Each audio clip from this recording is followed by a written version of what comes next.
Hi friends, ಎಲ್ಲರಿಗೂ ಈ ಪಯಣ ಯೂಟ್ಯೂಬ್ ಚಾನಲ್ನ ಈ ಹೊಸ ವಿಡಿಯೋಗೆ ಸ್ವಾಗತ. ಈ ವಿಡಿಯೋದಲ್ಲಿ ಒನ್ ಡೇನಲ್ಲಿ ಆಗಿರುವ ಎಲ್ಲ ನ್ಯೂಸ್ಗಳನ್ನು ಈ ಒಂದೇ ವಿಡಿಯೋದಲ್ಲಿ ಕವರ್ ಮಾಡಲಾಗುತ್ತೆ. ಅದಕ್ಕೆ ತಾವುಗಳು ಈ ವಿಡಿಯೋನು ಎಂಡ್ವರೆಗೆ ನೋಡಿ. ಹಾಗೆ ವಿಡಿಯೋ ಏನಾದರೂ ಇಷ್ಟವಾದರೆ ವಿಡಿಯೋನು ಲೈಕ್ ಮಾಡಿ. ಇದೇ ರೀತಿಯ ಹೊಸ ವಿಡಿಯೋಗಾಗಿ ನಮ್ಮ ಈ ಪಯಣ ಯೂಟ್ಯೂಬ್ ಚಾನಲ್ನು ಒಂದು ಕಡೆ ಸಬ್ಸ್ಕ್ರೈಬ್ ಮಾಡಿಟ್ಕೊಳ್ಳಿ. ಮತ್ತೇನು ನೋಡ್ತಾ ಇದ್ದೀರಾ, ಹೋಗಿ ಸಬ್ಸ್ಕ್ರೈಬ್ ಮಾಡ್ಕೊಳ್ಳಿ. ಯಾರೂ ಕೂಡ ಯೋಚನೆ ಮಾಡಿರಲಿಲ್ಲ ಉಪರಾಷ್ಟ್ರಪತಿಗಳಾದಂಥ ಜಗದೀಪ್ ಧನ್ಕರ್ ಅವರು ಈ ರೀತಿಯಾಗಿ ತಮ್ಮ ರಿಸೈನ್ ನೀಡ್ತಾರಂತ. ಯಾರು ಕೂಡ ಒಂದ್ ಕಡೆ ಯೋಚನೆ ಮಾಡಿರಲಿಲ್ಲ. ಅವರು ಸರ್ಪ್ರೈಸ್ ಆಗಿ ತಮ್ಮ ಸ್ಥಾನಕ್ಕೆ ರಾಜೀನಾಮೆ ನೀಡಿದ್ದಾರಂತ ಹೇಳ್ಬಹುದು. ಒಂದ್ ಕಡೆ ಎಲ್ಲರೂ ಕೂಡ ಬ್ಯುಸಿ ಆಗಿದ್ರು. ನ್ಯಾಯಮೂರ್ತಿಯವರ ಮನೆಯಲ್ಲಿ ಹಣ ಸಿಕ್ಕಿದ್ದು ನಿಮಗೆಲ್ಲ ಗೊತ್ತೇ ಇದೆ. ಅವರ ಪದಚ್ಯುತಿ ಕಾರ್ಯದಲ್ಲಿ ಎಲ್ಲರೂ ಕೂಡ ಭಾಗಿಯಾಗಿದ್ರು. ಹಾಗೆ ಉಪರಾಷ್ಟ್ರಪತಿ ಆದಂತ ಜಗದೀಪ್ ಧನ್ಕರ್ ಅವರು ಕೂಡ ನಿನ್ನೆ ಅಷ್ಟೇ ಆ ಕಾರ್ಯದಲ್ಲಿ ಭಾಗಿಯಾಗಿದ್ರು. ಹಾಗೆ ಆ ವಾಗ್ದಂಡನೆಯ ಬಗ್ಗೆ ಸಂಸದರು ನೀಡಿದ ಪತ್ರವನ್ನು ಜಗದೀಪ್ ಧನ್ಕರ್ ಅವರು ನಿನ್ನೆ ಸ್ವೀಕರಿಸಿದ್ರು. ಹಾಗೆ ನಿನ್ನೆ ಸಂಜೆ 5 ಗಂಟೆವರೆಗೂ ಕೂಡ ಕೆಲವು ಸಂಸದರು ಅವರು ಜೊತೆಗೆ ಇದ್ರು ಅಂತ ಹೇಳಲಾಗ್ತಾ ಇದೆ. ಹಾಗೆ ನಿನ್ನೆ ನೈಟ್ ನಲ್ಲಿ 7 ಗಂಟೆಯ ಸುಮಾರಿಗೂ ಕೆಲವು ಸಂಸದರ ಜೊತೆಗೆ ಅವರು ಚರ್ಚೆ ಮಾಡಿದ್ರು ಅಂತ ಹೇಳಲಾಗ್ತಾ ಇದೆ. ಹಾಗೆ ಜಗದೀಪ್ ಧನ್ಕರ್ ಅವರು ಜುಲೈ 23ರಂದು ಜೈಪುರಕ್ಕೆ ಭೇಟಿ ನೀಡುವ ಬಗ್ಗೆ ಶೆಡ್ಯೂಲ್ ಕೂಡ ಫಿಕ್ಸ್ ಆಗಿತ್ತು. ಈ ಬಗ್ಗೆ ಪ್ರೆಸ್ ಇನ್ಫಾರ್ಮೇಶನ್ ಬ್ಯೂರೋ ತನ್ನ 3:53 ಪ್ರಕಟಣೆಯಲ್ಲಿಯೂ ಕೂಡ ತಿಳಿಸಿತು. ಅವರು ಜುಲೈ 23ರಂದು ಅಲ್ಲಿ ಹೊಸದಾಗಿ ಓಪನ್ ಆಗಿರುವಂತಹ ಭಾರತೀಯ ರಿಯಲ್ ಎಸ್ಟೇಟ್ ಡೆವಲಪರ್ ಸಂವಾದದಲ್ಲಿ ಪಾಲ್ಗೊಳ್ಳಲಿದ್ದಾರೆ ಅಂತ ಹೇಳಲಾಗಿತ್ತು.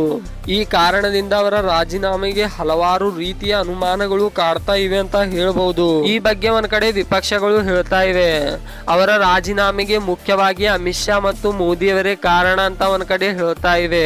ಇದರೆಲ್ಲರ ನಡುವೆ ಅವರು ತಮ್ಮ ಎಕ್ಸ್ ಖಾತೆಯಲ್ಲಿ ತಮ್ಮ ಅನಾರೋಗ್ಯದ ಕಾರಣ ನೀಡಿ ರಾಜೀನಾಮೆ ಬಗ್ಗೆ ಬರೆದುಕೊಂಡಿದ್ರು.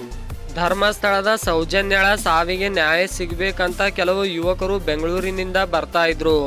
ಅದರ ನೇತೃತ್ವವನ್ನು ಯಲಹಂಕದ ಶರಣಬಸಪ್ಪ ಕುಬ್ಜ ಅವರ ನೇತೃತ್ವದ ಕೆಲವು ಯುವಕರು ಧರ್ಮಸ್ಥಳಕ್ಕೆ ಬರ್ತಾ ಇದ್ರು. ಈ ಸಮಯದಲ್ಲಿ ಧರ್ಮಸ್ಥಳದಲ್ಲಿರುವ ಕೆಲವು ವ್ಯಕ್ತಿಗಳು ಮತ್ತು ಅಲ್ಲಿನ ವ್ಯಾಪಾರಿಗಳು ಅವರನ್ನು ತಡೆದಿದ್ದಾರೆ. ಈ ಸಮಯದಲ್ಲಿ ಅಲ್ಲಿ ಸ್ವಲ್ಪ ಗಲಾಟೆಯೂ ಕೂಡ ಆಗಿದೆ ಅಂತ ಹೇಳಲಾಗ್ತಾ ಇದೆ. ಈ ಶರಣಪ್ಪ ಕಬ್ಜ ಎಂಬ ವ್ಯಕ್ತಿ ಧರ್ಮಸ್ಥಳದ ಬಗ್ಗೆ ಕೆಲವು ಅವಹೇಳನಕಾರಿ ಹೇಳಿಕೆ ನೀಡಿ ಇನ್ಸ್ಟಾಗ್ರಾಮ್ ನಲ್ಲಿ ಪೋಸ್ಟ್ ಹಾಕಿದ್ನು ಅಂತ. ಹಾಗೆ ಆ ವ್ಯಕ್ತಿ ಧರ್ಮಸ್ಥಳದ ಕೆಲವು ವ್ಯಕ್ತಿಗಳ ಬಗ್ಗೆ ತಮ್ಮ ವಿಡಿಯೋದಲ್ಲಿ ಅವಹೇಳನಕಾರಿ ಹೇಳಿಕೆಯು ನೀಡಿದ್ನು ಅಂತ ಹೇಳಲಾಗ್ತಾ ಇದೆ. ಹಾಗೆ ಆ ವ್ಯಕ್ತಿ ತಮ್ಮ ರೀಲ್ಸ್ ನಲ್ಲಿ ಹೇಳಿದ್ನು ಅಂತ, ನಮಗೆ ಧರ್ಮಸ್ಥಳದಲ್ಲಿರುವ ದೇವಮಾನವರ ಕಡೆಯಿಂದ ಕೆಲವು ಕಾರುಗಳು ಫಾಲೋ ಮಾಡ್ತಾ ಇವೆ ಅಂತ ತಮ್ಮ ವಿಡಿಯೋದಲ್ಲಿ ಹೇಳಿದ್ನು ಅಂತ. ಅದಕ್ಕೆ ಧರ್ಮಸ್ಥಳದಲ್ಲಿರುವ ವ್ಯಾಪಾರಿಗಳು ಮತ್ತು ಅಲ್ಲಿನ ಕೆಲವು ಸ್ಥಳೀಯರು ಆಕ್ರೋಶಕ್ಕೆ ಕಾರಣವಾಗಿ ಅವರನ್ನು ತಡೆದಿದ್ದಾರಂತ ಹೇಳಲಾಗ್ತಾ ಇದೆ. ಅಲ್ಲಿ ಸ್ಥಳೀಯ ವ್ಯಕ್ತಿಗಳು ಹೇಳ್ತಾ ಇದ್ದಾರೆ, ನೀವು ಆ ವಿಡಿಯೋದಲ್ಲಿ ಹೇಳಿದ್ರಲ್ಲ ಆ ದೇವಮಾನವರು ಯಾರಂತ ನೀವು ಹೇಳಿ, ಇಲ್ಲವಾದ್ರೆ ಆ ವಿಡಿಯೋದಲ್ಲಿ ಏಕೆ ಹೇಳಿದ್ರಿ ಅಂತ ಅಲ್ಲಿನ ಸ್ಥಳೀಯ ವ್ಯಕ್ತಿಗಳು ಆ ವ್ಯಕ್ತಿಗೆ ಕೇಳ್ತಾ ಇದ್ದಾರೆ. ಆದ್ರೆ ಈ ಶರಣಬಸಪ್ಪ ಕುಬ್ಜ ಹೇಳ್ತಾ ಇದ್ದಾರೆ, ನಾನು ಯಾವುದೇ ದೇವಮಾನವನ ಬಗ್ಗೆ ಮಾತಾಡಿಲ್ಲ ಅಂತ ಶರಣಬಸಪ್ಪ ಕುಬ್ಜ ಒಂದ್ ಕಡೆ ಹೇಳ್ತಾ ಇದ್ದಾರೆ. ಅಲ್ಲಿ ತಕ್ಷಣವೇ ಉದ್ವಿಗ್ನಕ್ಕೂ ಕಾರಣವಾಗಿತ್ತು. ಹಾಗೆ ಇದರ ಬಗ್ಗೆ ತಿಳಿದ ಪೊಲೀಸರು ತಕ್ಷಣವೇ ಸ್ಥಳಕ್ಕೆ ಬಂದಿದ್ರು ಅಂತ ಹೇಳಲಾಗ್ತಾ ಇದೆ. ಭಾರತ ಮೂಲದ ನರ್ಸ್ ಆದಂತ ನಿಮಿಷಾ ಪ್ರಿಯಾ ಅವರಿಗೆ ಯೆಮೆನ್ ನಲ್ಲಿ ಗಲ್ಲು ಶಿಕ್ಷೆ ಆಗಿತ್ತು.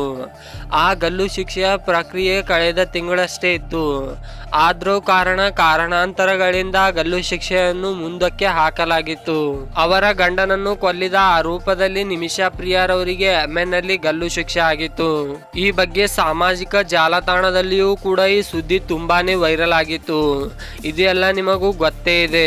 ಈ ಬಗ್ಗೆ ಸೋಷಿಯಲ್ ಮೀಡಿಯಾದಲ್ಲಿ ಸೇವ್ ನಿಮಿಷಾ ಪ್ರಿಯಾ ಅಂತ ಟ್ರೆಂಡ್ ಕೂಡ ಆಗಿತ್ತು. ಅವರನ್ನು ಕಾಪಾಡಲು ಭಾರತ ಸರ್ಕಾರಕ್ಕೂ ಕೂಡ ಲೆಟರ್ ಬರೆದಿತ್ತು. ಅವರನ್ನು ಕಾಪಾಡಬೇಕಂತೂ ಹಲವಾರು ಜನಗಳು ಭಾರತ ಸರ್ಕಾರಕ್ಕೂ ಲೆಟರ್ ಬರೆದಿದ್ರು. ಹಾಗೆ ಭಾರತವು ಕೂಡ ಅವರನ್ನು ಕಾಪಾಡಲು ಒಬ್ಬ ವಕೀಲರನ್ನು ಭಾರತದ ಪರವಾಗಿ ಅವರಿಗೆ ನೇಮಿಸಿದ್ರು. ನಿಮಿಷಾ ಪ್ರಿಯಾ ಅವರ ಪರವಾಗಿ ಯೆಮೆನ್ ನಲ್ಲಿ ಈ ವಕೀಲರು ಮಾತನಾಡ್ತಾ ಇದ್ರು. ಹಾಗೆ ಸಿರಿಯಾದಲ್ಲಿ ಅವರ ಸಿರಿಯಾ ಕಾನೂನುಗಳು ಕೂಡ ತುಂಬಾ ಕಠಿಣವಾಗಿವೆ.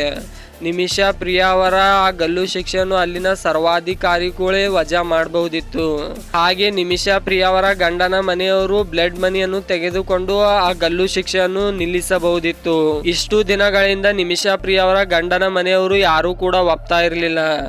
ನಿಮಿಷಾ ಪ್ರಿಯಾ ಅವರಿಗೆ ಗಲ್ಲು ಶಿಕ್ಷೆ ಆಗ್ಬೇಕಂತ ನಿಮಿಷಾ ಪ್ರಿಯಾ ಅವರ ಗಂಡನ ಮನೆಯವರು ಹೇಳ್ತಾ ಇದ್ರು. ಯಾವುದೇ ಬ್ಲಡ್ ಮನಿ ಬೇಡ ಅಂತ ನಿಮಿಷಾ ಪ್ರಿಯಾ ಅವರ ಗಂಡನ ಮನೆಯವರು ಹೇಳ್ತಾ ಇದ್ರು. ಆದ್ರೆ ಇದೀಗ ನಿಮಿಷಾ ಪ್ರಿಯಾ ಅವರ ಗಂಡನ ಮನೆಯವರು ಒಪ್ಪಿದ್ದಾರೆ. ಆ ಬ್ಲಡ್ ಮನಿಯನ್ನು ತೆಗೆದುಕೊಂಡಿದ್ದಾರಂತ ಹೇಳಲಾಗ್ತಾ ಇದೆ. ಹಾಗೆ ಈಗ ಡಾಕ್ಟರ್ ಆದಂತ ಕೆ.ಎ. ಪೌಲ್ ಕೂಡ ಹೇಳಿದ್ದಾರೆ, ನಿಮಿಷಾ ಪ್ರಿಯಾ ಅವರಿಗೆ ನೀಡಿದ ಗಲ್ಲು ಶಿಕ್ಷೆ ರದ್ದಾಗಿದೆ ಅಂತ ಹೇಳಿದ್ರು. ಅವರು ಸದ್ಯದಲ್ಲೇ ಭಾರತಕ್ಕೆ ಬರಲಿದ್ದಾರೆ ಅಂತ ಹೇಳಿದ್ರು.